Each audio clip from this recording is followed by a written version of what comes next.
What is up, guys? Welcome to JS Racing. My name is Jason. So it's been a really long time since I last posted a video, and the last video I talked about, I think it was the update on the engine orders. So ever since then, we've been actually testing our engines, and one very important test that we did was to test the engine under wet condition. And you know what? When we did that, it was really wet. It was way too wet. So we had to think of a solution for the air filter because it was just soaking in so much water and it was just bogging the engine and ruining the cylinder head, really. So what we actually did find was this.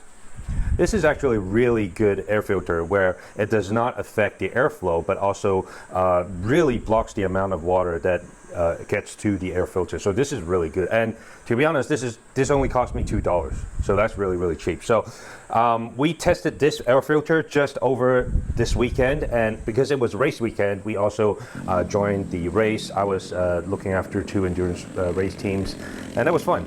But anyway, so we tested the air filter under dry condition just to see how the airflow went. It was perfect, you know, it didn't really affect the airflow at all. And the second thing was, because it started raining, we just tested it on track, but it was light rain, so we haven't really tested this air filter in really heavy rain. So I'm going to send this engine to the client who's going to be needing the engine for wet condition, because this particular client is going to organize a race by himself. He needs about 40 to 50 engines. He's actually a chassis builder, so the point of this race was really to promote his chassis.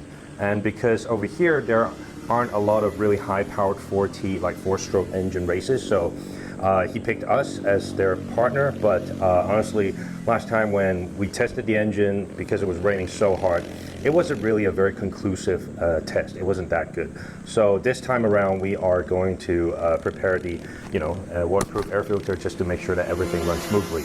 Now, the second thing about this particular engine is that we are building this engine. It's like a custom-made version. So it's a ZR22, but it has a filter. So because our client really wants to do endurance race, so how his race is going to work is on the Friday it's going to be free practice, I think Thursday as well, and then on the Saturday it's going to be official practice. I think it was going to be qualify, and then a sprint race on the Saturday night, which is going to determine, I think, the position for the endurance race on the Sunday. And on the Sunday, it's going to be, I think, an 8-hour endurance. So he didn't really want to include like time to sort of change engine oil and all that. So he really wanted the oil filter just to make sure that the race is not bogged down by all these changes and stuff. So yeah, I mean, that's basically the main reason why he was looking at our engine.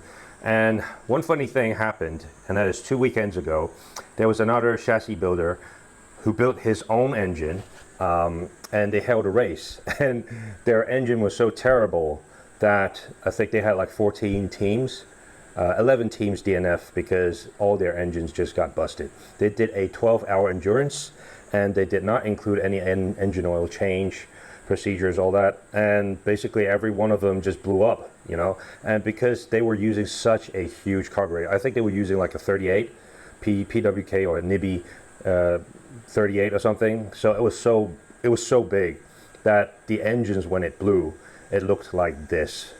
Like, it's just so bad, like the internals just busted open like a face hugger, with, well, like the alien bursting out of chest. So it was really bad. So my client, understandably, was quite worried because we used the same crankcase, which is the 225. He thought, is it because of the 225 being the problem? But we reassured them, it's not really the crankcase problem. It's just those guys being idiots, because if you run the engine for more than 3 hours without oil change, it's bound to happen. I mean, like, you can just take out the oil filter in your car, just run your car and see how many hours you can run the car. It will bust. Like, the engine will blow. So I mean, it's just common knowledge that you have to do oil change, but they didn't include that. Well, they included that in the regulation, but they didn't enforce it. So 11 DNFs, man. That was pretty bad. Like, the entire karting circle was like going crazy just talking shit about four-stroke engines and all that, you know. And yeah, I mean, understandably, not a lot of people understand four-stroke engines here, and you know, yeah, I mean, a lot of people just didn't understand how to work the engines anyway. So anyway, we're going to prove them wrong, hopefully, and with our current setup, it should be able to do 12 hours endurance, 18 hours, no problems. What we need to do, like focus on right now, is really just to see, you know, how the waterproof filter works. But anyway, so yeah, that's pretty much the update for now. I'm going to be prepping the engine and sending it out very, very soon, and hopefully I'll be able to, you know, get some good feedbacks. But I'll probably fly over just to support them to see if there's anything else that happens during the day. Hopefully not. But yeah, best of luck to us, I say. But anyway, so that's it for this video. I'll talk to you guys later. Peace.